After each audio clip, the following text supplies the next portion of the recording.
PMC Hindi के सभी दर्शकों को मेरा प्रेम भरा नमस्कार। आप सभी का स्वागत है आत्मा की यात्रा कार्यक्रम में। हर आत्मा अपना कुछ न कुछ मकसद लेकर धरती पर आती है। वो कुछ न कुछ सीखने के लिए आती है। जो उसने पहले से सीख ली है उनका अनुभव करने के लिए धरती पर आती है। तो आज हम रूबरू होंगे पिरामिड मास्टर अब्दुल रहीम जी से, जो पिछले 14 साल से ध्यान कर रहे हैं, तेलंगाना में रहते हैं। आइए जानते हैं उन्हीं से उन्हीं की यात्रा। नमस्कार अब्दुल रहीम जी, आपका स्वागत है आत्मा की यात्रा में। धन्यवाद। जैसा कि दोस्तों मैंने कहा कि हर आत्मा कुछ न कुछ सीखने के लिए आती है। ऐसे ही अब्दुल जी सभी कठिनाइयों के बावजूद, पीड़ा के बावजूद जीवन को उन्होंने इतना सुंदर बना लिया। चलिए उन्हीं से पूछते हैं उनकी यात्रा की शुरुआत। अब्दुल जी, हम जानना चाहते हैं कि आपकी ये सुंदर आत्मा की यात्रा धरती पर कैसे शुरू हुई। सबसे पहले मैं ब्रह्मर्षि पितामह पत्री जी के और स्वर्णमाला पात्री जी के चरणों में नमन करता हूँ और सभी पीएमसी हिंदी प्रेक्षक महाशय को नमन करता हूँ। मैं कामारेड्डीगूडम जो एक छोटा सा खेड़ा गांव है तेलंगाना स्टेट का, वहाँ पर पैदा हुआ हूँ। मेरे माँ बाप छोटा सा परिवार है और एग्रीकल्चर थे और मेरे 2 बड़े भाई, बड़े बहन और मेरा एक छोटा भाई, हम 6 भाई बहन थे। तो अनफॉर्चुनेटली मेरे बड़े भाई मेरे बचपन में ही गुजर गए। दूसरे बड़े भाई वो पोलियो से उनका पैर एक नंगा हुआ था। तो उनके बाद 2 बड़े बहन पैदा हुए। उसके बाद मैं जब पैदा हुआ तो मेरे माँ बहुत खुश थे, क्योंकि एक बेटा तो उनका देहांत हो गया, दूसरा बेटा फिजिकली चैलेंज हुआ।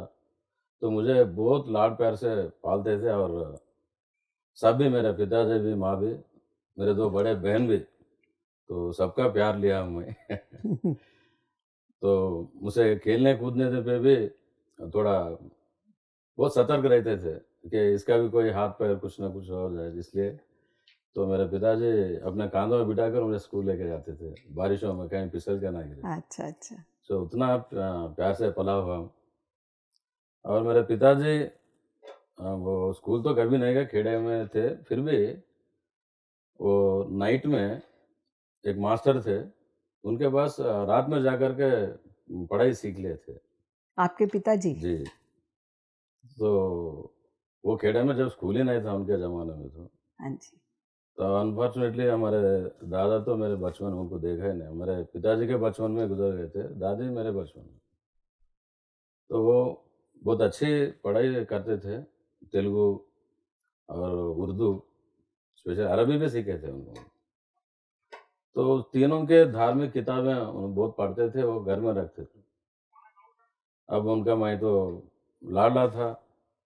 तो बचपन में मैं जब स्कूल जाने के बाद दूसरी या तीसरी कक्षा में जब तेलुगु पढ़ना आता था, तो तब से मुझे कुरान पढ़ाने के लिए उत्सुक करते थे। सुबह उठते एक पेज मेरे ज़बान से सुनना उनको बहुत अच्छा पसंद थे, मेरे माँ भी और वो भी।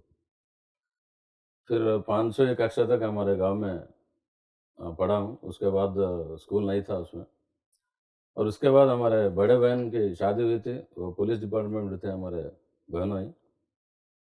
तो वो मामनूर 4th बटालियन में काम करते थे, तो उनके छोटे-छोटे बच्चे तो कैंप में रहते थे। तो उन्होंने तब मेरे बड़े बहन फातिमा जी ने मुझे उनके पास लेकर गए। मेरे साथ भी बचा हुआ और यहाँ पढ़ाई भी कर लेगा। तो ऐसा मेरा थोड़ा डिस्टर्ब रहा। तो 5वीं तक कक्षा तक मेरे घर पे था। फिर बाद में मेरे बड़े बहन के पास 6-7 एक स्कूल में, फिर 8-9-10 वहाँ वारंगल के पास में पढ़ाई चली। उसके बाद ऐसा घटना घटी कि मुझे बचपन से एक्चुअली मुझे टीचिंग साइड बहुत लगाव रहता था। बहुत चाहते कि मैं टीचर बनूँ। टीचर भी नहीं बल्कि एक यूनिवर्सिटी लेक्चरर बनूँ और मेरा एक ग्रुप हो, ऐसा बचपन से ख्वाब देखता रहता। मगर विधि ऐसा हुई कि एकदम मेरे घर में मेरे बहनोई के एक्सीडेंट से उनका बुरी तरह बीमार पड़े थे, तो नौकरी करने का गुंजाइश नहीं था। मेरा बहन भी और 3 बच्चे, बहनोई भी हमारे घर पे आकर रहे। तो बड़ा धक्का लगा मेरे पिताजी को, तो मुझे +2 में जॉइन कर नहीं पाए उस साल। तो 1 साल तक रोते गुज़र गया। तो फिर मेरे बैल-वैल कुछ चारा करते हुए 1 साल के बाद तो मुझे कैसा भी पढ़ना ही है। तब जाके मेरा पिताजी के एक फैमिली फ्रेंड थे, उन्होंने बताया कि आपकी आर्थिक परिस्थिति इतना नहीं है कि उसको यूनिवर्सिटी तक पहुँच जाए, तो आप ITI इंडस्ट्रियल ट्रेनिंग इंस्टीट्यूट में 2 साल का एक डिप्लोमा कर लो, आपको कुछ ना कुछ नौकरी मिल जाएगा। ITI में जॉइन हुआ मोटर मैकेनिक। तभी उसी साल मेरे दूसरे बड़े भाई को नौकरी मिल गया था सीसी बैंक में। तो उन्होंने मेरा खर्चा उठाया था, फिर 2 साल के लिए ITI कर लिया। फिर उसके बाद तो वहाँ जाके तब तक मैं एक नादान, बहुत इनोसेंट, शाय, ऐसा इन्फीरियर लड़का था। नए लोगों से मिलना नहीं रहता था, बहुत शर्माता था। लेकिन मेरे बड़े भाई के पास जब जाना शुरू हुआ, तो उनके साथ मेरे फर्स्ट मास्टर है, मेरा हीरो है। तो उनके पास एक मैगज़ीन रहता था, बहुत किताबें पढ़ते थे और मेरे बचपन से किताबें पढ़ने का बहुत शौक है। आपको? हाँ, मुझे भी, उनको भी। तो वो बहुत सारे किताबें इकट्ठा करके रखते थे।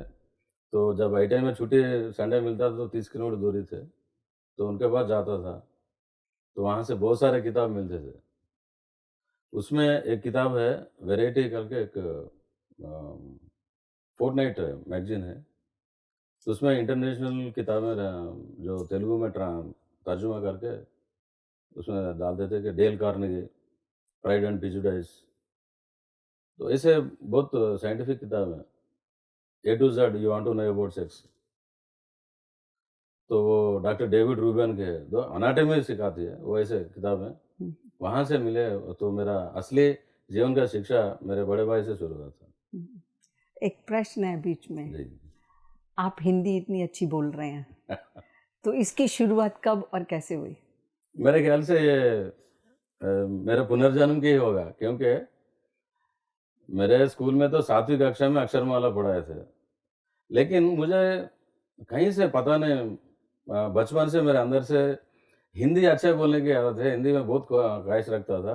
और मैं 7वीं कक्षा में थे, हमारे हिंदी पंडित थे, नूर साहब बोलते हैं। तो उन्होंने मेरे अंदर कुछ ना कुछ पहचान लिया होगा। वो हिंदी प्रचार सभा के भिजाया था मुझे, वो एग्ज़ाम लिखो। तो हिंदी प्रचार सभा में विशारद पास हूँ मैं। अच्छा, अच्छा। तो साथ में स्कूल पढ़ते-पढ़ते हिंदी भी सीख लिया उनके साथ, और हिंदी विशारद पास किया मैंने। अच्छा, अच्छा। हाँ, हाँ। तो हिंदी में अच्छा ही काफ़ी इंटरेस्ट है मेरा। तो हिंदी किताबें मैं पढ़ता था, तो इसलिए हिंदी आदत हो गया। एक्चुअली मेरे निजी ज़िंदगी में हिंदी का कोई जगह नहीं है रोज़ारी, फिर भी मैं हिंदी अच्छा बात करता हूँ। हाँ, इसीलिए मुझे थोड़ा-सा लगा कि आपकी ये शुरुआत हिंदी की कब और कैसे हुई? स्कूल में स्कूल में हमारे हिंदी हुए पंडित ने मुझे पंडित। इंटरेस्ट बताते थे, वो बहुत प्रोत्साहित थे। हाँ, हाँ। तो हिंदी किताबें देते थे मुझे। आप मतलब स्कूल के अलावा एक्स्ट्रा में आपने हिंदी सीख ली? हाँ, एक्स्ट्रा में हिंदी सीख एक्स्ट्रा में हिंदी सीख ली, जी। तो आपके ब्रदर के पास आप चले गए और आपने वहाँ पे पढ़ाई शुरू करी। लिया। हाँ, तो ITI 2 साल की थी। फिर उसके बाद कुछ हादसे ऐसे हुए कि मुझे अपनी ज़िंदगी खुद ही जीने का फैसला किया था। ना पिताजी के पास पॉकेट मनी के लिए हाथ ना बटाना है, और भैया के पास। तो वहाँ से मैं प्राइवेट में नौकरी करते हुए, कोई छोटे-मोटे काम करते हुए, फिर 2 साल तक बाहर काम करा। फिर उसके बाद सिंगरेनी में मुझे, जो मैं अभी जॉब कर रहा हूँ, वो जॉब में जॉइन हुआ।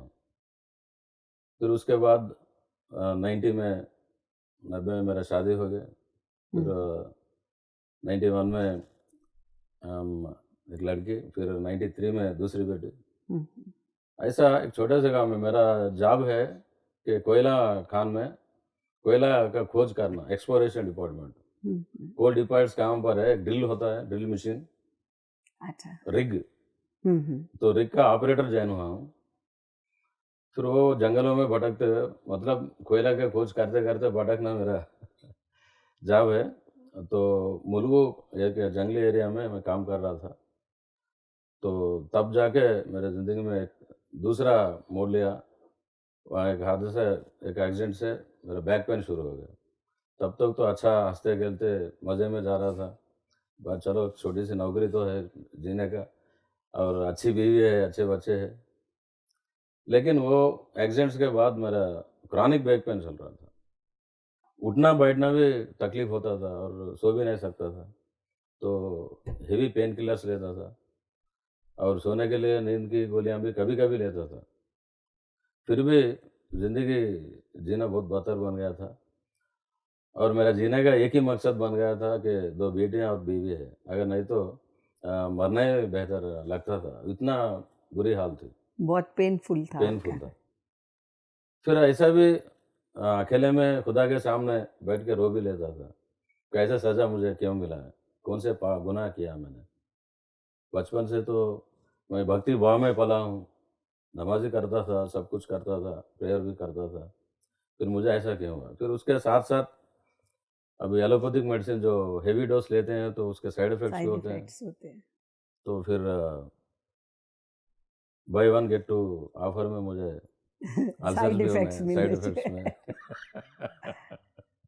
बहुत तो फिर अल्सर शुरू हो गए। फिर अल्सर का दवाई लेते-लेते जॉइंट पेन शुरू हो गया।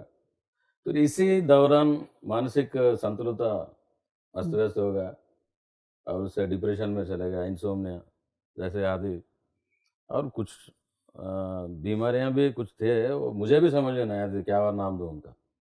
तो ऐसा मेरे आधे से ज़्यादा तनख़्वाह मेडिसिन्स को जानी शुरू हो गई। जाने शुरू हो गया, और वैसी ज़िंदगी गुज़ारते-गुज़ारते सन 2005 तक मैं लगा हूँ। फिर 2005 में दूसरी अवस्था क्या है, मेरे पिताजी 80 बरस 80 प्लस थे, तो उनको एकाएक फिर कैंसर हुआ, प्रोस्टेट कैंसर। और मेरा खुद का खर्चा, उनका भी खर्चा, आप समझ सकते हैं कैंसर का ट्रीटमेंट कितना, और वो दर्द भी कितना भयानक था। तो मैं सीनियर पेशेंट होने के नाते मैं उनको एलोपैथिक से दूर रखा हूँ। मुझे उसके बाद मैं बहुत पढ़ा लिखा हूँ, जो मेडिसिन क्या है, तो आयुर्वेदिक चिकित्सा उनको अपनाया हूँ। तो उनसे बहुत अच्छा राहत मिला, रिज़ल्ट मिला, तो उनको फिर यहाँ 2007 तक, 25 से 7 तक अच्छा सेहतमंद ही थे, ट्रीटमेंट तो चल रहा था, खर्चा हुआ तो हुआ।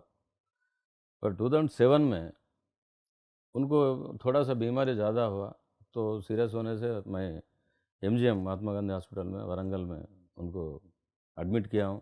फिर उनको सेवा करने के लिए छुट्टी पर हनमकोंडा आया हूँ। तो वहाँ मेरा छोटा भाई प्राइवेट हॉस्पिटल में लैब संभालता है, तो मैं उसके पास रहते हुए मैं हमारे पिताजी की सेवा कर रहा हूँ। तो वहाँ फिर मेरी ज़िंदगी दूसरे मोड़ ले लिया। दूसरे दिन सुबह 4 बजे मेरा छोटा भाई उठ के बाहर जा रहा था, कोई पुकार रहे थे बाहर से, तो स्वामी नरसिम्हा स्वामी उसका दोस्त है। तो इतना सुबह-सुबह किधर निकल रहा है? अकबर, अकबर है उसका नाम। तो मेरा ध्यान का परिचय, मेरा पहला गुरु ध्यान में मेरा छोटा भाई है। उसने जवाब दिया कि मैं ध्यान करने के लिए जा रहा हूँ। अरे वाह! ऐसा क्या? तो फिर मैं इग्नोर किया हूँ, चलो हाँ ठीक है। फिर दूसरे दिन उसने मुझे न्योता दिया कि आप भी चलो ना फिर, अच्छा है वो। मैं 2 दिन से जा रहा हूँ, स्वामी बता रहे हैं, वहाँ हर एक का इलाज है। तो मैं बोला 12 साल से तो झेल रहा हूँ मैं। तब तो मैं इस दौरान नॉट ओनली एलोपैथिक, आयुर्वेदिक, जड़ी-बूटी और होमियो, जितने इस दुनिया में पूरे दवाइयाँ पूरे, और नॉट ओनली जड़ी-बूटी, ऐसा कुछ नहीं है। मैं दरगाह में जाके न्यास करना, मंदिर योजना, सब सब कुछ किया हूँ। कोई बोलता वो कुछ करो, कोई बोलता है कुछ, आप हँस पड़ेंगे, फिर सब कुछ किया हूँ। तो थक गया था, मैं तो रिज़ाइन किया था, तो कुछ होने वाला नहीं है मेरा। तो उस साल में ये बताया तो मैं सीधा सिंपल सा ले लिया, नहीं ऐसा कुछ नहीं है। लेकिन तीसरे दिन वो जा रहा था, मुझे अंदर एक उत्सुकता पैदा हुई, ये कर रहा क्या है? देखूँ तो सही, देखो तो सही। तो फिर बड़े भाई होने के नाते। तो उसको पूछा, "वो तू करता क्या है वहाँ?" तो उस तो कुछ करना ही नहीं है। तो वहाँ एक सिद्धि भैरव कोंडा बोल के एक पहाड़ है, तो वहाँ मुनियों का तपस्या करे हैं पिछले कई साल पहले। तो उसके ऊपर पात्री जी ने सिद्धि भैरव पिरामिड करके बनाए थे, पहाड़ के ऊपर, बहुत एनर्जेटिक एरिया है, उसमें छोटा-सा किंग्स चैम्बर है। ये पहले बार मेरे ज़िंदगी में मेरे छोटा भाई बताए थे, वहाँ एक पिरामिड है, वहाँ पर ध्यान करने से हर समस्या का हल मिलेगा। ऐसा स्वामी बता रहे हैं, मैं भी 4 दिन से जा रहा हूँ ना, अच्छा दिख रहा है। अरे! ध्यान में कुछ नहीं है बाबा, मगर ये आप जो पिरामिड बोल रहे हैं उसके लिए तो मैं बहुत कुछ पढ़ चुका हूँ। इजिप्ट में रहने का गिज़ा पिरामिड है, हुँ। तो यहाँ कौन बनाया हनमकोंडा में, वारंगल में पिरामिड? तो मैं चलूँगा पिरामिड देखने, ध्यान तो दूसरी बात है। तो मेरा ज़िंदगी बदल दिया तो पिरामिड है। वो श्रेय पिरामिड को ही जाता है। तो फिर चलो, तो उसी दिन उनके साथ ही 4 बजे सुबह, वो ब्रह्म मुहूर्त के टाइम पे मेरा ध्यानोदय हुआ। तो फिर वो सीढ़ियाँ चढ़ते-चढ़ते बहुत थकावट हुई थी, बैक पेन से। फिर भी एक नया चीज़ खोज करने के उत्सुकता में मैं वहाँ तक लेके गया। फिर किंग्स चैम्बर में बैठने का तो मेरा दिक्कत होता था। तो मैं उन्होंने बोला, पैर फैला दीजिए, आपकी जैसी मर्ज़ी, आप सुखासन लेकर बैठ जाइए। फिर हाथों में हाथ डाल दिए, आँखें बंद कीजिए, फिर साँसों पे गौर कीजिए। बस, बस यही बोलिए।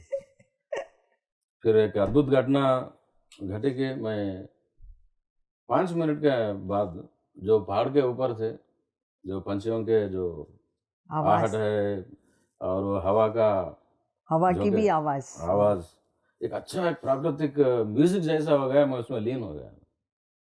फिर वही आवाज़ में डूब गया हूँ, अपने आप को भूल चुका हूँ। तो फिर थोड़े समय बाद मैं लगभग 5 मिनट हो गया बस से ऐसा समझ रहा था।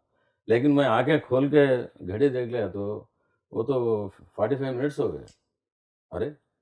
तो मैं बोला, ये क्या चीज़ क्या है? मैं अपने आप को भूल चुका हूँ और मन में इतना शांत रहा और जो सीढ़ियाँ चढ़ने का जो थकावट थी, वो थकावट भी दूर हो गया। तो मैं बोला, इसमें कुछ तो है। मंत्र, कुछ शक्ति कुछ है। तो उसी दिन मैं ठान लिया कि मैं रोज़ ये आऊँ। ये ये क्या चीज़ है, इसको पूरा जानकर ही यहाँ से हटूँगा। तो फिर वो ठान के फिर बाहर आया, फिर हमारे छोटे भाई से पूछा, मैं तो कुछ किया ही नहीं, मगर मुझे इतना आनंद मिला, इतना राहत मिला, मुझे तो ये इसका अंत तक देखना ही देखना है, ये क्या है पिरामिड मुझे बता दो। तो सुबह-सुबह 6 बजे वो, अभी क्यों, क्या जल्दी क्या है आपको? अभी तो रहने वाले हैं। नहीं, नहीं, नहीं, मैं इतना एक्साइटेड था। So I want to know about the pyramid, क्या है ये? तो वो बोला था, मुझे भी पता नहीं है। ये डिस्ट्रिक्ट में एक सेंटर है, किशन रेड्डी जी प्रेसिडेंट है, उनके घर में रामकृष्ण पिरामिड सेंटर, वहाँ पर जाने से पूरा मिलेगा, तो अभी चलो। तो सुबह 6 बजे फिर उसको भगाकर वहीं ले गए। तो वहाँ किशन रेड्डी से मुलाकात हुई, तो उन्होंने पूछा कितने दिन से ध्यान कर रहे हैं, तो 15 मिनट के नीचे ध्यान किया और मुझे पिरामिड चाहिए। तो उन्होंने 2 बाय 2 पिरामिड लिया और स्पिरिचुअल रियलिटी जो सीढ़ी था, मुझे और जानकारी चाहिए। उनको तो 2 ही लाइन बताए थे बच्चे, मुझे और जानकारी चाहिए, तो उन्होंने सीढ़ी देखो, तो सीढ़ी दिए और 2 लेकर छोटे भाई के घर में रख दिए, फिर हॉस्पिटल चले गए। फिर उस हफ्ता पूरा रोज़ सुबह 4 बजे उठ के वो पिरामिड में ध्यान करना, हॉस्पिटल जाना, ऐसा मेरा साधना चले। फिर 1 हफ्ता 10 दिन के बाद जब मेरे पिताजी को हॉस्पिटल से डिस्चार्ज किया गया, तो फिर उनको साथ में लेकर के मेरे घर भूपालपल्ली जहाँ मैं रहता हूँ, पिताजी को, माताजी को और पिरामिड को भी साथ लेकर गया। फिर वहाँ बेड के ऊपर पोज़ीशन देके उसके नीचे बैठ के ध्यान करना शुरू हुआ। फिर सुबह मेरा 7 बजे की ड्यूटी होती है, सो 5 बजे उठना मेरा आदत थी, लेकिन उससे पहले मैं टीवी देखता था सिर्फ़, मगर अभी आँखें बंद करके बैठना आदत डाल लिया। सुबह 1 घंटा, फिर 3 बजे ड्यूटी से आने के बाद 1 घंटा, फिर रात में सोते वक़्त 1 घंटा, ऐसे 3 घंटे साधना करता था। फिर 1 हफ्ते के बाद, 2 हफ्ते के बाद मैं पेन किलर लेना बंद कर दिया, देखेंगे इसका असर क्या है। फिर उसके बाद तो कुछ हुआ ही नहीं, तो फिर तो बहुत बड़ी बात है। तो पेन किलर ऐसे 15 दिन के बाद बंद कर दिया। फिर उसके बाद आहिस्ता-आहिस्ता पूरे दवाएँ बंद करके चेक करने लगा अपने आप को। तो 2 महीने तक तो कुछ नहीं हुआ था, बहुत अच्छा है। तो चलो फिर फिर मज़े में ले रहे हैं और चैन की नींद सो रहे हैं। गहरी नींद लग रही थी बहुत साल के बाद।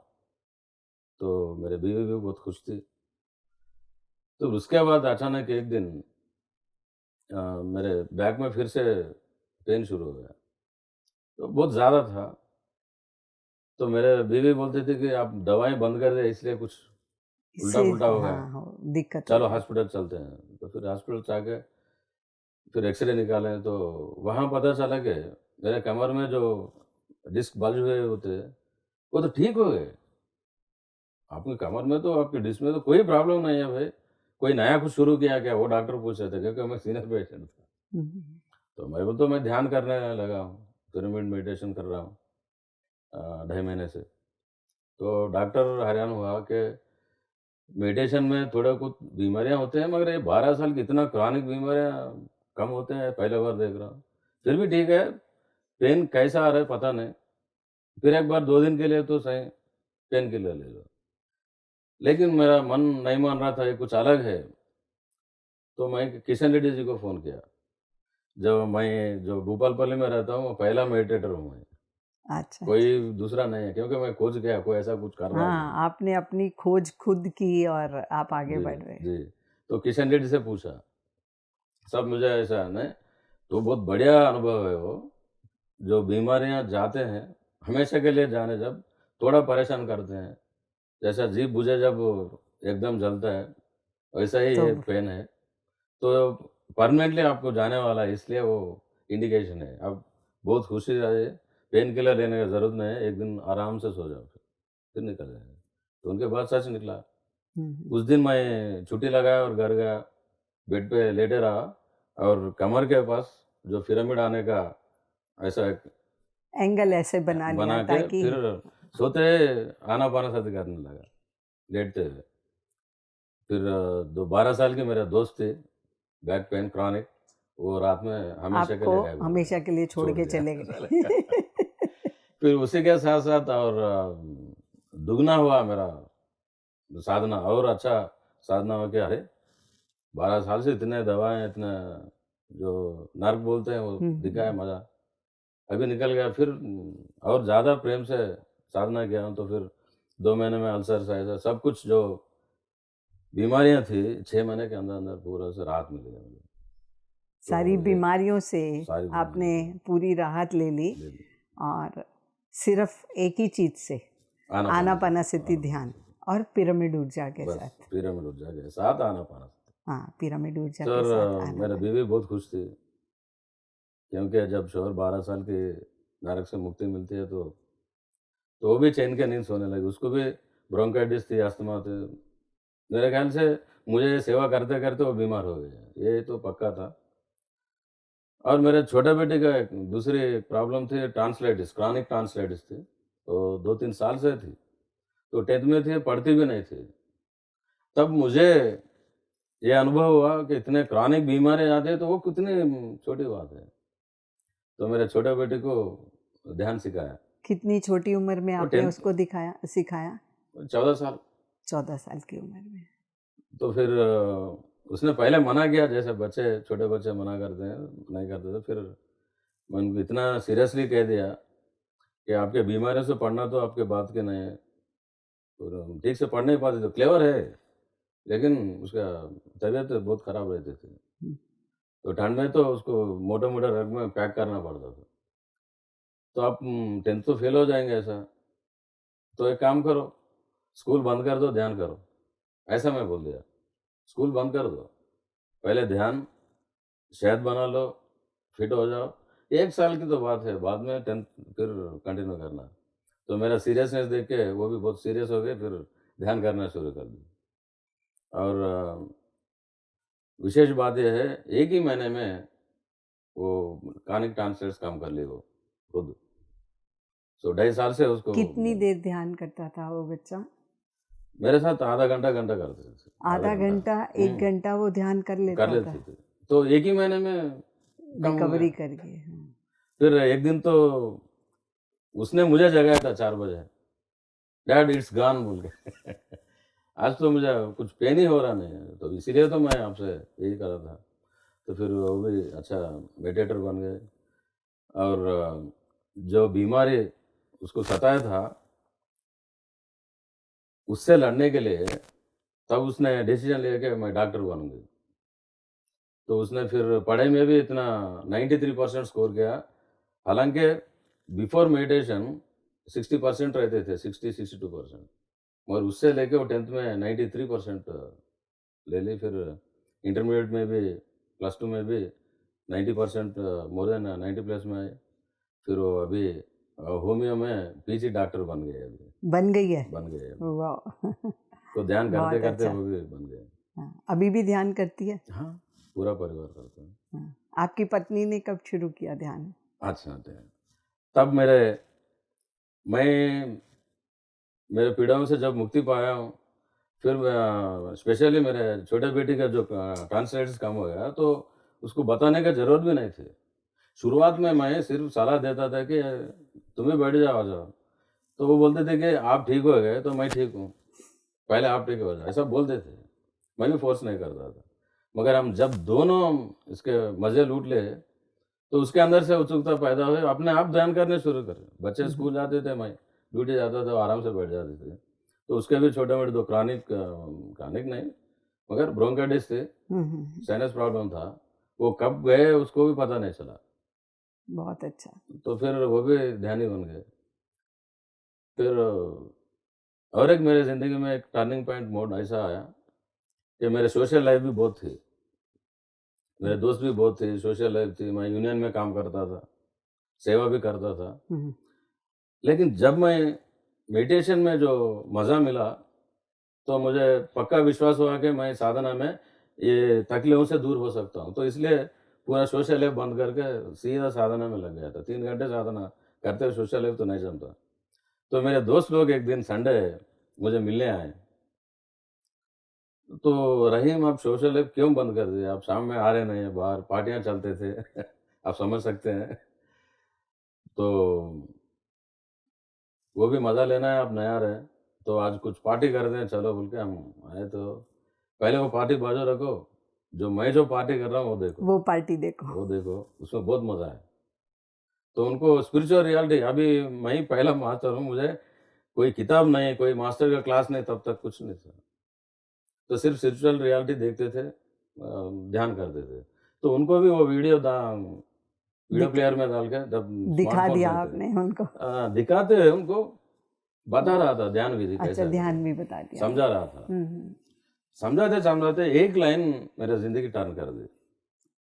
उसमें आप देख सकते हैं कि उसमें एक लाइन ऐसा होता है कि जो साँस हमारे नाभि से लेकर भ्रूमध्य ऊपर तक जो शिखर से चलते हैं, जाता ऊपर है। चलते-चलते जी। साधना करते-करते वो धीमी-धीमी होते-होते यहाँ यहाँ एक ज्योति बनकर स्थिर हो स्थिर हो जाती है। जाती है। वो निर्मल स्थिति, वही ध्यान स्थिति, वही श्वास रहित स्थिति, ऐसा बोल रहा था।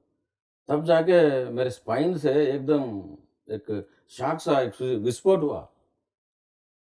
वो मैं इतने दिन से देख रहा हूँ, मगर तब मैं बताना शुरू करा, तो मेरे अंदर से एक विस्फोट ऐसा आया कि 6 महीने से तू कर रहा क्या था? वो तुमने पाया ही नहीं। वो पाने की कोशिश कर रहे थे, जो 3 घंटे रोज़ जो लगातार साधने में आ रहे हैं, विचार आ रहे हैं, कट कर रहे हैं, अभ्यास फिर आपका अभ्यास जो कर जारी रहे था। हैं, सिर्फ ध्यान अभ्यास है, ध्यान अभी सीखा ही नहीं है तुमने 6 महीने से। ध्यान स्थिति पाई ही नहीं है। अगर ध्यान स्थिति पाई है, तो भी 2-3 मिनट का होगा 2 घंटे में, क्योंकि एक विचार अवस्था के बीच का जो टाइम है, सेकंड, 2 सेकंड, 3 सेकंड, वही ध्यान स्थिति है। तो 1 घंटा आप ध्यान करें, तो ध्यान प्रयास है। अगर ध्यान स्थिति तुमने पाया है 1 पानी या है। 2 मिनट, 3 मिनट, तो इतना विस्फोट हुआ कि ध्यान स्थिति पाने की प्रयत्न में ही इतने फ़ायदे हैं। 12 साल की जो नरक अवस्था है, इतने बीमारियाँ शामिल है।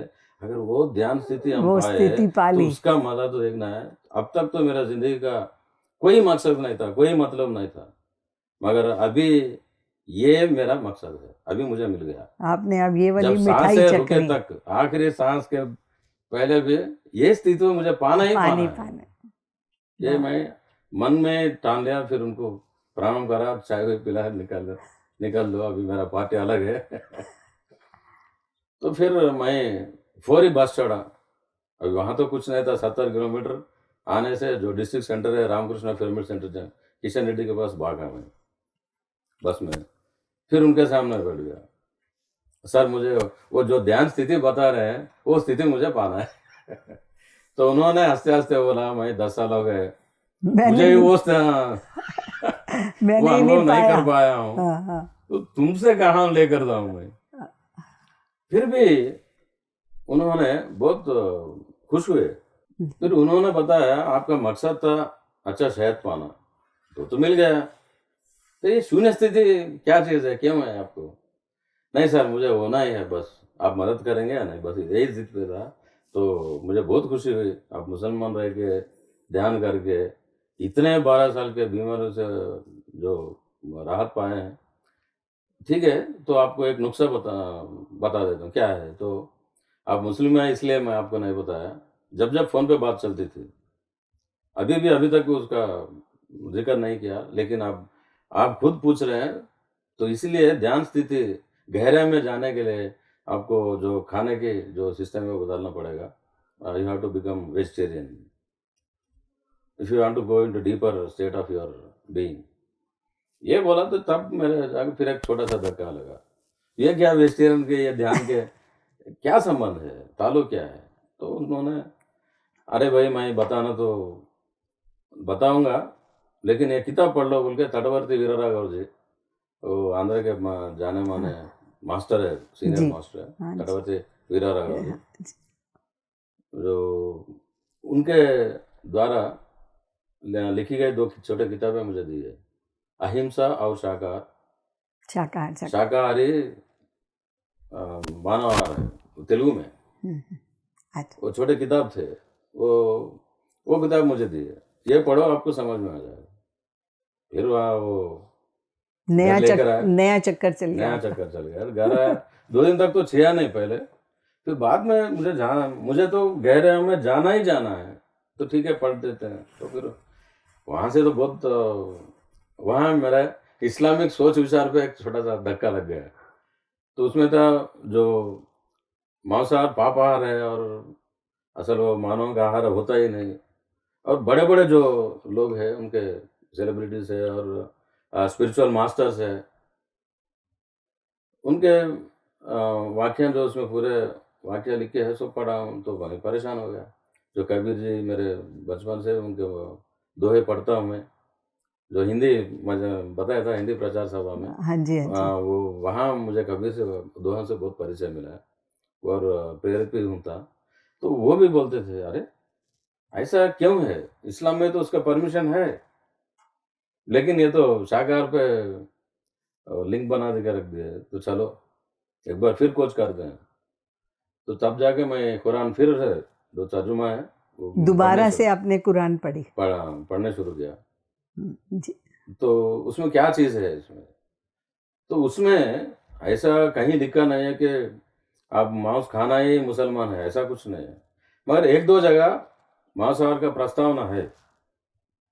अरे! यहाँ तो प्रस्तावना है, फिर लेकिन क्या चीज़ है? ऐसा सोच में पड़ गया था। मगर इसी दौरान वही किताब का एक ही लाइन पढ़ी थी मेरा छोटी बेटी, अब जो डॉक्टर बनी है। तो आपके पेट जो है मुर्दे जानवरों के श्मशान थोड़ी है, ऐसा एक लाइन उसमें लिखा था। सिर्फ़ वो एक ही लाइन पढ़कर मेरा छोटे बेटे सिराज वो बोले, मुझे अपने आप पे तरस खा मैं मुझे अच्छा नहीं लग रहा है। I am feeling very bad. हाँ, उनको घृणा हो डैड गया, आई वांट टू नफ़रत, बिकम घृणा हो गए। घृणा हो अपने गया। आप पे घृणा हो रही, मेरे पेट में मुर्दे डाल रहे के इतने साल से। नहीं पापा, I want to become vegetarian. No, it's your choice, बेटा बन जाओ आप, उसमें कोई दिक्कत नहीं है। मगर मुझे तो पक्का रीजन चाहिए। ऐसा नहीं है कि मैं रोज खा रहा हूँ, ऐसा नहीं है। मगर मैं शाकाहारी नहीं था। तो बन जाओ, तो वो पहला वेजिटेरियन है मेरे फैमिली में।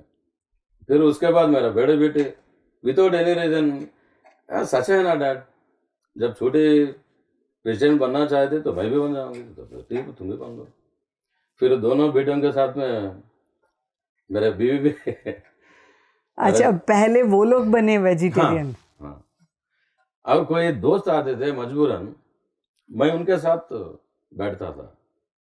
जब परिवार कोई दोस्त आए, तो कोई आपकी रिलेशंस आए, पत्नी घर पर बनाती थी? एक थोड़े दिन तक बनाई, फिर उसके बाद वो भी छोड़ दिए। तो मैं भी उसको सपोर्ट करना है, मगर मुझे रीजन मिलना है पक्का, ये सोच में था। जी। तो कभी कभी मैं हमारे दोस्त में पका के देता था। 2008 की बात है, उतना कोई लंबी रास्ता नहीं है, एक 2-4 महीने के लिए। फिर उसके बाद एक दिन 2008 दिसंबर में 28th डे 3 बजे ऐसे सोचते सोचते सो गया, 3 बजे होशियारी आ गई।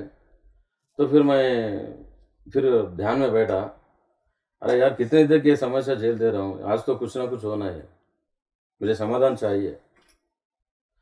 ऐसा संकल्प लेके ध्यान में गया। आपका दृढ़ संकल्प हो गया कि मुझे आज इसका कुछ ना कुछ आंसर करना है, उधर चाहिए, इधर करना है। मुझे आंसर Yes or no? चाहिए। हाँ। तो फिर 15 मिनट के ध्यान विधि के बाद में जो गहरी स्थिति में मुझे इंट्यूटिवली एक संदेश आया कि लगभग 1400 साल पहले महाप्रवक्ता महाने मोहम्मद महाने जब इस्लामीय जीवन विधि को ये दुनिया में प्रचार कर रहे थे, वो रेगिस्तान में थे। कभी कभी आपत का जो समय होता था, जब उनको खाना के लिए पीने के लिए कुछ कुछ नहीं, भी और नहीं होता था। बहुत सारे लोगों की मृत्यु भी होने की परिस्थिति में, तब एक ऊँट जो सारे अनुभव पाए, और एक बूढ़ा बूढ़ा ऊँट, उम्र जो हो गया, जिसकी वो उम्र ऊँट, हो गई थी, वो अपने शरीर को त्याग देने के लिए भी तैयार थी। तो तब जा करके उस ऊपर वाले से उनके परमिशन लेके उसको ज़िबा करके उसके गोश्त को जलाकर खा के अपने जान बचा ली है, वो पानी लेकर। तो वो तो जान बचाने के चक्कर में उनको परमिशन दी गई है, लेकिन इतना सारा विस्तार में जो शाकाहार आपके घर में पड़ा हुआ है, तब तो आपका कोई हक नहीं बनता, और आप शाकाहारी बनना ही समंजस है। ऐसा मेरे अंदर से संदेश आया, तो मैं यूरेका बोल के ऐसा जंप कर लिया, जो मुझे अंदर से आया मुझे मैसेज। तो इतना भी थोड़ा भी परमिशन इस्लाम में क्यों है, उसका आंसर मुझे मिल गया अंदर से। तो फिर वो आत्मा की संदेश आता, तो मैं ऐलान कर दिया कि now our home is a vegetarian home. तो इसलिए मेरा उस टाइम से पूरा परिवार मेरे घर में ना मांसाहार का प्रस्तावना ही नहीं है, हम लाते भी नहीं और खाते भी नहीं। तो वहाँ से मेरा पूरा परिवार शाकाहारी बना। आपकी सबसे अच्छी अवस्था कि आपने इसको स्वीकार किया, तब किया जब आपके अंदर से जी आपने अपनी आत्मा की आवाज़ सुन ली। जी बिल्कुल। ठीक है, आपके बच्चों ने जैसे उनको पसंद नहीं था, या उनके लिए भी एक लाइन एक उसके उनके जीवन दिल में को छू बनी, गया था। उसके दिल को जी। छू गई थी। तो जीवन के अंदर जो भी आपके ध्यान के माध्यम से जो भी अभी तक आपने पाया, आपकी आत्मा ने पाया कि कोई भी परिस्थिति थी, परंतु उन परिस्थितियों से आप सीख रहे थे जी और आप तैयार थे सीखने के लिए। इसलिए हमेशा तैयार रहते थे कि बाहर मुझे यहाँ तक पहुँचने के लिए मुझे क्या चाहिए। जैसे बुद्धा बोलते हैं कि आप पढ़ो सब कुछ, समझो सब कुछ, पर जब तक उसका अनुभव खुद नहीं कर लेते, बिल्कुल। तब तक उसको अपने जीवन में अडॉप्ट नहीं करो। तो आपका ये बहुत बड़ा एक लेसन है सभी दर्शकों के लिए भी, और कि अपने जब हम ध्यान करते करते उसमें पूरी तरह से डूब जाते हैं, तो हमें अपनी आत्मा की आवाज़ सुनने की आदत पड़ जाती है। बिल्कुल सही। तो बहुत अच्छा है आपका ये अनुभव हमारे सबके लिए। तो और आगे आपसे सुनते हैं, आप तो इतनी अच्छी आपकी कहानी है, तो अब तो सुनते रहेंगे इस यात्रा को। जी धन्यवाद। फिर ठीक है, अभी तक तो मामला तो सेट हुआ, जब वेजिटेरियन तो बन गए, साधना कर रहा था। फिर 1 लाख से ज़्यादा विचार और प्रश्न मुझे अंदर से जो बचपन से थे, वो वैसे के वैसे ही रह गए। ये खुदा ने मुझे इतने दिन ये कष्ट क्यों दिए? इतनी तकलीफ़ क्यों दिए? मैं तो अच्छा ही इंसान था, फिर कहाँ पाप किया हूँ मैं? असल ज़िंदगी क्या है? ज़िंदगी human life is highest life in this nature बोलते हैं, मगर कहीं कुछ दिखाई नहीं देती बाहर। तो सत्य में कोई भी दुखी में है, ये दुःख का कारण क्या है? ऐसा कुछ बहुत सारे विचार थे, मेरा कुछ मास्टर होगा, इसका समाधान करे मिले, कहाँ ढूँढूँ? ऐसा बहुत तड़प थी। तो फिर when डिसिबल is ready master will arrive, वो जो कहावत है मेरे ज़िंदगी में फिर सही हुआ। तो मेरे बेटी हनमकुंडा में जब पढ़ रही थी तो उसको मिलने के लिए एक संडे गया। अम, हमारे जो रहते हैं वहाँ से दूर थे, कॉलेजेस नहीं थे, तो रेजिडेंशियल कॉलेज में मेरे बच्चे को रखा हुआ था। रखा, तो उनसे मिलने के लिए गया विज़िट के लिए। तो वहाँ से प्रिंसिपल आप बाहर ले जा सकते हैं बच्चे को, घुमा के फिर शाम में छोड़ दिया ऐसा बोलते हो। उसको लेकर ज़ू पार्क गया था, पार्क दिखाने के लिए, ज़ू पार्क दिखाने। मगर देखिए, मैं रोड के उस तरफ देखा हूँ तो वहाँ एक बैनर मुझे अट्रैक्ट किया। जो किताब मैंने पढ़ी थी, वही मास्टर का क्लास वहाँ चल रहा था, वो बैनर है वो। अच्छा। तटवर्ती वीरराव साहब के 1 दिवसीय शिविर, आत्मज्ञान शिविर।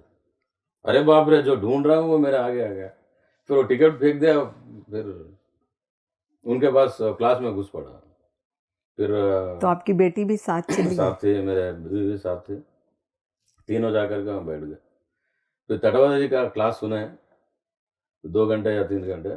सुनने के बाद मुझे दिल से यही संदेशा है कि जो प्रश्नों का समाधान आप ढूँढ रहे हैं, इनके पास मिलेगा। तो जैसे पिरामिड में ध्यान करके पिरामिड को पकड़ लिया, फिर उनका क्लास सुन के उनको पकड़ लिया। वो 4 बजे बाहर जा रहे थे आंध्रा में, तो क्लास हो गया, जा रहे थे ट्रेन के लिए। तो मैं बोला मैं आपके साथ चलता हूँ। कल कहाँ पर है आपका शिविर? नहीं तो अभी नहीं है, अब भीमावरम उनका एक जब तक एक चल रहा था कि 3 दिवसीय शिविर हर महीना चलता था, अभी भी चल रहा है। तो 26, 27, 28 एवरी मंथ। तो मैं 15 को उनको मिला हूँ, फरवरी। फिर उन्होंने बोला कि आप भीमावरम आ जाओ, 3 दिन फुल मेडिटेशन क्लास सब कुछ मिलेगा आपको वहाँ। यहाँ तो लंच गिंच सब डिस्टर्ब रहता है। तो मैं बोला ठीक है, मैं आ जाऊँगा। फिर 11 दिन तो काँटों पे लग रहा था मुझे, कब जाऊँ, कब जाऊँ? तो फिर 1 दिन पहले उनके पास निकल गया। फिर उन्होंने मुझे पूछा, आप यहाँ आने का मकसद क्या है? तो बीमारियाँ कम कर लिए, तो आपको वेस्टर्न बनेगा, तो मैं बन गया हूँ। तो फिर आया क्या मैं? तो नहीं, क्यों बनना क्या है? ये ज़िंदगी क्या है? सीखने के लिए आया है। तो उन्होंने बोला कि मुझे आप जैसे लोग ही चाहिए। अगर कोई आपके जगह में कोई दूसरा होता तो यहाँ आता ही नहीं, क्योंकि आपकी बीमारियाँ कम हो गई, वेस्टर्न बन गए। तो ऐसा कोई मतलब ही नहीं है मेरे पास आने का। आप सिर्फ ज्ञान के लिए आए हैं, तो आप पहले इंसान हैं और मुसलमान हैं। मेरे शिष्य में कोई नहीं है, मेरे फॉलोअर्स में। आप पहला इंसान है यहाँ पर आए, इतना दूर। तो उन्होंने उसी दिन मुझे क्लास पढ़ाना सिखाना शुरू कर दिया। तो 3 दिन शिविर था, तो वहाँ जाकर के मुझे पता चला कि मैं शरीर नहीं आत्मा हूँ। फिर वहाँ उनके साथ स्वाध्याय, सज्जन संगति, ये तीनों के बारे में, साधना, तीनों के बारे में बहुत अच्छा जानकारी मिली। तो फिर तब जाके डिसाइड किया कि मुझे आध्यात्मिक और आगे बढ़ना ही है, बढ़ना है। फिर 3 दिन के बाद उन्होंने जो बुक्स डिस्प्ले लगाए थे, तो उनसे पूछा हूँ, मुझे ज्ञान प्राप्ति करने के लिए इन किताबों में कौन से किताब पढ़ना है? तो उन्होंने गुस्से में बोल दिया, क्या मैं टाइम पास करने के लिए इतना बना है क्या? तो सब कुछ पढ़ना है, क्योंकि बेकार किताब एक भी नहीं है। ये सब कुछ पढ़ने लायक चीज़ें ही मैं यहाँ रखा हूँ। तो मैं जब जाकर के जेब में पैसे निकाले तो कम थे, 1000-1500 कुछ थे रिटर्न फेयर्स के बाद। तो मैं बोला, सर ये थोड़े पैसे हैं, इसमें जो इम्पोर्टेंट किताब है आप मुझे खरीद कर दीजिए। तो फिर उन्होंने बताया, क्या? अगर पैसे होते तो सब ले लेते। हाँ सर, आपने बताया था सब कुछ भी पढ़ना है, तो सब कुछ पढ़ना ही है। तो उन्होंने मुझे बहुत ही प्यार से और आपको देखकर तो मैं आश्चर्य लग रहा है, आप इतना लगाव है आपको। तो उन्होंने सलाह दी कि 4 बुक किताब तो ले जाओ और मेरे बैंक में पैसे डालो 2500 अकाउंट दिया, फिर डालो, फिर आपको मैं भिजवा दूँगा आपको ट्रांसपोर्ट में। तो फिर पूरा होलसेल में उन्होंने 80 किताब एक ही दम 5000 उसका मूल्य था, तो 50% कंसेशन में मेरे ख्याल से 60 से 80 किताब थे, ये इतना बंच भिजा दिया। उसमें भगवद गीता थे, कार्लोस कार्सनेडा, लोभ संग्राम, पत्रिका, तुलसीदास, पूरा एक पैक। अब मुझे तो बहुत साल के बाद मज़ा आना लगा और किताबें पढ़ना, साधना करना। और तो और पहले शिविर में साधना के गहरे में जाने के लिए और कुछ चेंज करना है कि हमसे पूछा था, तो आप तो शाकाहारी बन गए, मगर आप लहसुन भी घर से निकाल दो, घर बाहर कर दो। तो पहले मैं घर में गया तो रसोई में जाके जो लहसुन का पैकेट था कितने भी थे वो बाहर फेंक दिया। तो जो मास्टर बोल रहे हैं आगे बढ़ने के लिए सब सब हर एक चीज़ बदलाव कर लिया। इतना तक के मैं सबको ऐसा दावा नहीं करते कि कीजिए, मगर मैं जो कर रहा हूँ, जो मांसाहार पकी हुई जो यूटेंसिल्स कुकिंग सब क्रॉकरी थे, सब चेंज कर दिया मैंने उसी महीने। सभी निकाल दिए तुरंत बाहर। तुरंत निकाल बाहर कर दिया, फिर पूरा नया कटलरी क्रॉकरी सब कुछ। तो फिर उस दिन इसी तरह साधना करता था, तो मुझे क्या बोलते हैं साइकोलॉजिकल वार मेरे ऊपर आ गया, मेरे पारिवारिक सदस्यों से, मित्रों से, बंधुजन से। मैं ऐसा फील कर रही हूँ, क्या कनेक्शन है मैं नहीं जानती हूँ, पर जो प्रश्न मेरे अंदर आता है उसका नेक्स्ट आंसर आप स्वयं ही देने लग गए। अभी मेरे अंदर एक प्रश्न था यही कि आपके परिवार से अपोजिशन आई क्या कि आपने नॉनवेज छोड़ दिया, तो सब्जेक्ट तो आप अपने आप मतलब ऐसा हो रहा है। मैंने 2-3 बार ऐसा फील किया कि मैं प्रश्न करूंगी, बट उससे पहले ही आपका आंसर आ जाता था। थैंक यू कि हमारी इंट्यूशन मैच कर रही है। ठीक है जी, तो फिर एक वारे सैद्धांतिक वारे मेरे ऊपर हुआ था। मेरे दोस्त थे बाहर, अरे भाई आपके बीमारियां कम हुए होंगे तो आप ध्यान कर लो घर में बैठे बैठे, ये सब क्या है, ये एंटी इस्लाम है, आप इस्लाम से भ्रष्ट हो गए हैं। ऐसा मुंह पे कोई बोलता था, कोई पीछे बोलता था, और रिश्तेदार भी आने बंद हो गए। जहाँ तक है, कुछ हद तक मुझसे बात करना भी कुछ गलत समझ बैठ रहे थे, ये कुछ अलग से कर रहा है, तो इस्लाम से हमारे परिवार से भटक गया है। तो फिर अंदर मुझे थोड़ा प्रेशर से हुआ, मैं क्या गलत कर रहा हूँ, ये रास्ता तो मुझे छोड़ना नहीं है इस ज़िंदगी में, लेकिन इनका सवालों का कैसे उत्तर दूँ मैं? तो यही मन में सोचते हुए एक दिन तटावर्ती जी के बात कर रहे थे, तो ऐसा-ऐसा प्रॉब्लम हो रहा है। तो उस टाइम पे तटावर्ती जी ने उन्होंने बताया, मैं इसी वक़्त का इंतज़ार में हूँ। रहीम जी, आप जब पहले मेरे पास आए, मैं तभी जान गया था कि आप प्रचार करने के लिए इस दुनिया में आए। मगर आपके सही जो वक़्त, उस वक़्त के लिए आपको जो किताबें भेजा है, आप प्रचार करने के लिए पढ़ाई भी आपको जानकारी चाहिए, ज्ञान की आवश्यकता है, इसलिए मैं अभी तक सलाह नहीं दिया। लेकिन अभी मैं आपके परिवार में जीतना है, तो आप इस्लाम के ऊपर खोज करना शुरू करो। क्योंकि मोहम्मद प्रॉफेट सल्लल्लाहु अलैहि वसल्लम है, प्रवक्ता महोदय है, और जितने दरगाहें बन के हैं, ख्वाजा बंदा नवाज, नागपुर में ताज बाबा, और दिल्ली में अजमेर में, सब ये सब इतने, वो क्या है? हाँ। वो हिस्ट्री बाहर मिल रहा नहीं है, तो साहित्य है ही नहीं जनबहल में, तो ये आपका जिम्मेदारी है। और पीएसएस में ऐसा कोई मुस्लिम मास्टर नहीं है, इतना खुल के परिवार के साथ इतना स्वाध्याय कर रहे हैं, साधना कर रहे हैं, क्रिश्चियन बने हैं, तो कोई नहीं है। तो आप ये जिम्मेदारी आप ले लो। और पत्री जी भी कुरान को ज़्यादा कोट नहीं करते, हालांकि जीसस के बारे में बताते हैं और कभी-कभी बाइबल का भी कोट करते हैं, मगर कुरान को क्यों पता नहीं, मगर आप ही वो इंसान है जो अब ज़िम्मेदारी आप ले हो। तो मैं बोला, ये अब तक अपने ख़्याल में क्यों नहीं आया? ये तो अच्छी बात है। So let us find out. फिर वो संकल्प लेके फिर घर बार छोड़ दिया, फिर फिर नए सिरे से हाँ, खोज शुरू हो गई खोज शुरू हो आपकी। गए। तो फिर वारंगल आया, वहाँ सेंटर इस्लामिक स्टडी सेंटर है, वहाँ से हदीस की जो किताबें हैं, फ़ज़ाइल अमाल उसका नाम है, तो तेलुगु में तभी-तभी आ रहे हैं, सब मैंने इकट्ठा किया। पार्ट 1, पार्ट 2 ये बड़े-बड़े मोटे किताब थे। और कुरान भावामृतम बोल के अबुल इरफान जी जो अरबी से तेलुगु में तर्जुमे किए हैं। ऐसे एक नहीं, 3-4 लोगों ने जो उनके, क्योंकि आपका विचार हमारा विचार अलग-अलग हो सकता है। तो सबके विचार क्या है, मैं जानना चाहता था। क्या हमें कुछ क्लैरिटी चाहिए था। तो उनके वो किताब इकट्ठे किए और वहाँ से मुंतखाब अहदरिस बोल के एक किताब, फिर उसके बाद अलुल वल मरजान, वो महाप्रवक्ता के सूक्तियाँ क्या, संकलन है वो, पार्ट 1, पार्ट 2। ऐसे इतने सारे किताब मिले मुझे। फिर पूरा इकट्ठा किया, एक बड़ा लेकर फिर घर में आया, तो तटवर जी बोलते हैं, अब तक तो जो पढ़े हैं बस है, भगवद गीता वगैरह सब पढ़ा था उसमें, वो बस है, अभी पूरा इस्लाम में लग जाओ।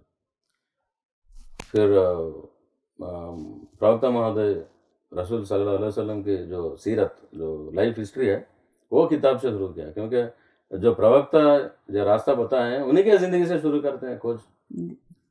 तो वर्ल्ड गोल्ड मेडल पाया हुआ बुक है वो। तो किताब में पढ़ते-पढ़ते मुझे इतना ज्ञान मिला, वो 40 साल तक तो वो अनपढ़ थे, अक्षराभ्यास भी नहीं किए थे, अनपढ़ थे। अपना व्यापार सँभाल रहे थे, पारिवारिक व्यापार। फिर 40 साल की उम्र में वो निकल गए कि परमात्मा अल्लाह से जुड़ने के लिए। तब तक भक्ति भाव में थे और हीरा पर्वत के गुफे में वो ड्राई फ्रूट्स वगैरह कुछ मकई के जो भुना हुआ आटा, वो थोड़ा पानी 1 हफ्ते के लिए लेकर वो पर्वत के गुफे में बैठते थे। ज़िक्र, ध्यान के जो अरबी में बोलते हैं, स्मरण या ध्यान 2 मीनिंग है, ज़िक्र में बैठते थे। अच्छा, फिर तो 1 हफ्ता जिक्र क्या होता है? ज़िक्र, ज़िक्र का मतलब है मेडिटेशन और ध्यान, अच्छा, अरबी में आया, ज़िक्र में बैठते थे। ठीक है। फिर 1 हफ्ता 10 दिन गुज़रने के बाद जब खाने का जो लेके खत्म होने का फिर घर आते थे, फिर एक 10 दिन का खाना और पानी लेकर जाते थे। कभी-कभी तो प्रवक्ता के जो सत्यमान हज़रत आयशा है, वो खुद जाकर उनसे मिलके 10 दिन में 1 बार मिलके आते थे। तो ऐसा लगातार 3.5 साल तक वो ज़िक्र में बैठे, साधना करे, तब जा कर के वो प्रवक्ता बने। जिब्रील अलैहिस्सलाम जो दैव दूता है, वो प्रत्यक्ष हुए। तो उनके पूरे कुरान के सबकी सब चीज़ों की आत्मज्ञान की जानकारी वहाँ से मिली हमको। तो ये जानकर तो मेरा इतना खुश हुआ कि कोई लाइफ प्रिज़न में डालने के बाद जो इसको रात एकदम मिल जाती है, तो बाहर कितना खुश हो जाते हैं। रोशनी मिल गई आपको। तो फिर मैं बोला, अरे वाह! इतने दिन मैं भटक रहा था, अभी सही रास्ते में जो प्रवक्ता का रास्ता है, वही रास्ते में मैं कर रहा हूँ, तो मैं कहाँ से गलत हूँ? और मेरे दोस्त भी गलत नहीं है, मेरे ख्याल से, क्योंकि मैं भी वही अफ़वाह में था, वही अवस्था में था उनके जो थे। जो हमारे पास ज्ञान था उसी के ऊपर हम तो निर्भर अभी रहते जो हैं। ज्ञान पाया हूँ जब मैं खुश हूँ, मगर उनके पास ज्ञान नहीं है, जैसा मैं था 2 साल के पहले, तो वो भी गलत नहीं है। जो मुझे घृणा कर रहे हैं, मुझे अपोज़ कर रहे हैं, वो भी गलत नहीं है, बेचारे हैं, लाचार है जैसा मैं था। हाँ, तो फिर उसके बाद ध्यान विधि के बारे में फ़ज़ाइल अमाल किताब है और कुरान में ध्यान के बारे में बहुत बढ़िया लाइन मुझे मिला है। सूरह अनकबूत, अध्याय का नाम है अनकबूत। उसमें वल ज़िक्र अल्लाहु अकबर, अल्लाह का मतलब परमात्मा का परमात्मा। ज़िक्र, ध्यान ही अकबर, सबसे बढ़िया विशिष्ट आराधना है। तो फिर ठीक है, कुरान में जब है, सूरह अनकबूत में ध्यान ही सबसे उत्कृष्ट आराधना है, तो फिर वही तो मैं कर रहा हूँ, ज़िक्र ही तो कर रहा हूँ। तो फिर मुझे और एक अस्त्र मिल गया, हाँ, आपका पिलर हौसला बढ़ा, और स्ट्रांग हो गया। हौसला और बुलंद हो गया। बुलंद हो गया। फिर उसके बाद और एक चमत्कार क्या है, फ़ज़ाइल अमाल किताब पढ़ रहा था हदीस का, उसमें एक लाइन ऐसा है, रज़ुलन ज़िक्र अल्लाहु खालिया, अल्लाह के जो परमात्मा की ध्यान है, वो खाली स्थिति में करने वाली चीज़ है। और उसके विवरण में, उसके एक्सप्लेनेशन में नीचे और भी बताया गया है, खाली स्थिति मतलब एम्प्टीनेस मतलब शरीर भी और मन भी एम्प्टी रहे, वो सबसे बड़ा ज़िक्र खामिल, ज़िक्र खफ़ी है, समाधि जैसा हम बोलते हैं। तो दिल एकदम पर्दाफ़ाश हो गया, जो अफ़वाह में मैं था, जो डर में था, सब निकल गया मुझसे और बहुत खुश था। और जितने मुझे घृणा करने लगे मेरे साथियों में, मेरे रिश्तेदारों में, जो भी उनके ज़रूरत पड़ती तो आते थे, तो उनको एक दिन बुलाया मोहब्बत से, प्यार से। जो मुझे क्रिटिसाइज़ कर रहे थे, गलत बता रहे थे, तो मैं आपसे जानना चाहता हूँ कि ये सही है? ये किताबें सही हैं? हाँ, ये तो किताबें हैं, क कुरान है, ये रसूल अल्लाह की हम्म, मोहम्मद सल्लल्लाहु अलैहि वसल्लम की सीरत है, ये कथा है, आत्मकथा है और तो हदीस है, तो सही है, तो वो सही है तो मैं कहाँ से गलत हूँ? जो उसमें बताया गया है वही तो मैं कर रहा हूँ। तो सब समझ गए, फिर तो मुझे लगा कि अरे! रहीम जी इतने किताबें कहाँ से ली, कब से पढ़े थे? तो आप ही की कृपा है। हम्म, अगर आप मुझे इतना घृणा नहीं करते तो मैं इस यहाँ तक मैं नहीं आ यहाँ तक पाता, नहीं पहुँचता। नहीं पहुँचता। तो आपके बदौलत मैं हूँ। मुझे ये जानकर आपके बदौलत मिला है। आपको सबको धन्यवाद जो मुझे गाली दिए, जो क्रिटिसाइज़ करे हैं। हाँ, हाँ, तो फिर उसके बाद वो लोग सोच में पड़ गए। अरे! इसका तो हम इतने साल से, इतने दिन से, 2 साल से कम से कम घृणा कर रहे हैं, उसे घर भी नहीं जा रहे, इतना किताब पढ़ रहा है, हमारे सामने पेश किया है, तो सच ही है। तो रही में ठीक से ठीक रास्ते में है, खुदा के रास्ते में है।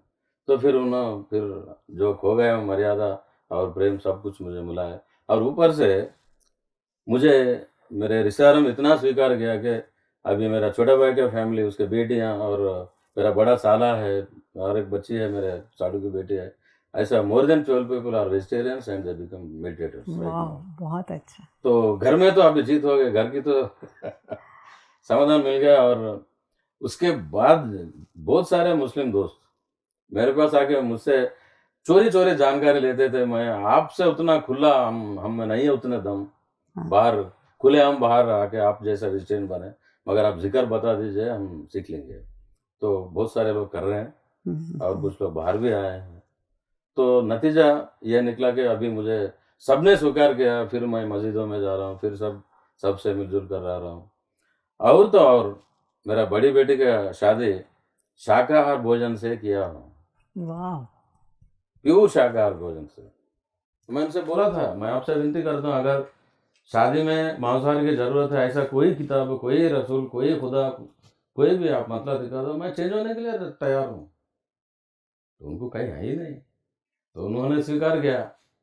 आपके बच्चे को और मैं जो कुरान पे रिसर्च करता था, वो मेरा बड़ी बेटी लिखती थी।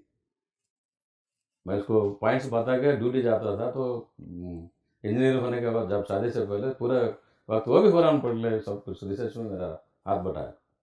तो वो जानकर वो खुश थे कि हमारे बहू और ज़िक्र करते हैं और कुरान भी बहुत अच्छा पढ़ती है हाँ, और समझती है सच समझते से। हैं। तो हमसे आपसे मिलकर बहुत खुशी हुई, अब खुशी राज़ी हम। इतना तो मेरे समधी बता रहे थे, आप बिस्कुट भी दो शादी में, हम शादी करके जाएँगे। तो नतीजा निकला जब जब इसलिए मैं बोलता हूँ सत्य में जयते, मेरे ज़िंदगी में वो प्रूव हुआ कि आप सत्य के साथ हैं तो आपका विजय आपका ही होगा। इस दुनिया को मानना ही पड़ेगा, तो मुझे मान लिया। तो ये मेरा नतीजा निकला। ठीक है। रहीम जी, हमने आपसे इतना कुछ सीखा, अभी लगता नहीं है कि हम आपकी इस यात्रा को बंद होने दें, बट समय का अभाव है, तो इसलिए हम इस यात्रा को आगे फिर कंटिन्यू करेंगे, आपसे और बहुत कुछ जानेंगे। तब तक के लिए आपसे आज्ञा चाहते हैं। धन्यवाद। Thank you, thank you, thank you. दर्शकों, कितना अच्छा अवसर है कि एक जब आत्मा डिसाइड कर लेती है आंतरिक रूप से कि मुझे शाकाहारी बनना है, मुझे ज़िक्र करना है, ज़िक्र का असली मतलब समझना है कि ज़िक्र है क्या। शब्द तो उस परमात्मा ने बहुत दिए हैं, परंतु उनका असली मतलब समझना ये बहुत इम्पॉर्टेंट है। हम बहुत से ग्रंथ पढ़ते हैं, बट हम क्षमता के अनुसार ही उसको समझते हैं। जितनी हमारी ऊर्जा होती है, हम उसी हिसाब से ज्ञान को समझते हैं जो पुस्तकों में दिया गया है। तो हमने रहीम जी की यात्रा से अभी तक बहुत कुछ समझा है कि कम जो इन्फॉर्मेशन है आपके पास, उसमें गुजारा मत करिए, उसकी और खोज करिए और आगे तक बढ़िए, ताकि हम भी उस पूर्ण आत्मा के साथ मिल पाएँ और उसका ज्ञान पूरी तरह से पा सके। तब तक के लिए हम अगले भाग में और सुनेंगे कि इतनी सुंदर आत्मा की यात्रा रहीम जी के माध्यम से और कैसे आगे बढ़ी। तब तक हमारे लिए हमारे साथ आत्मा की यात्रा में बने रहिए। भाग 2 में मैं आपसे आज्ञा चाहती हूँ, फिर मिलेंगे आत्मा की यात्रा में। धन्यवाद आप सबका। जमानत दी थी मेरे दोस्त को, तो वो लाश होकर भाग गया कहीं। तो उसके कर्जे जो जमानत में दिए थे, गारंटर था, तो कोर्ट ने मेरे तनख्वाह से काटने के लिए ऑर्डर कर दिए। तो मेरा तनख्वाह एकदम 4-5 हज़ार के नीचे आ गया। तो ज़िंदगी जीना उसमें तो कुछ होता ही नहीं। तो तब मैं ये नौकरी और साधन सब छोड़ के मैं भागने ही वाला था। तो फिर उनसे आखिरी बार मिलने के लिए विदेश जाने की सोच रहा था। मेरी नौकरी, अच्छी नौकरी, एक ऑफ़र आई थी। तो उनसे मिला तो अंदर से बहुत सारा दुख उभर कर आ रहा था कि उनके ऊपर गिर के रोना था, मेरा इरादा था, लेकिन झिझक से जा रहा था। तो उन्होंने पूछा कि रहीम, तुम ठीक नहीं है? तो मैं बोला मैं ठीक नहीं हूँ सर। तो फिर बैठने के लिए तकलीफ़ क्यों हो रही है? You are not comfort? तो नहीं सर, मुझे यहाँ बैठने ही नहीं है। फिर कहाँ बैठोगे, ऐसा पूछा था। तो आपके गोद में बैठना चाहता। तो झट से उनके गोद में बैठ गया। तो उन्हें अपने बाहों में जकड़ लिया मुझे, इतने पास से आंखों में आंखें डाल के। तो पता नहीं उन्होंने क्या ऊर्जा मुझे अंदर दिया कि मेरा सब दुख, सब कुछ है, दिल को इतना सुकून मिल गया, शांत हो गया।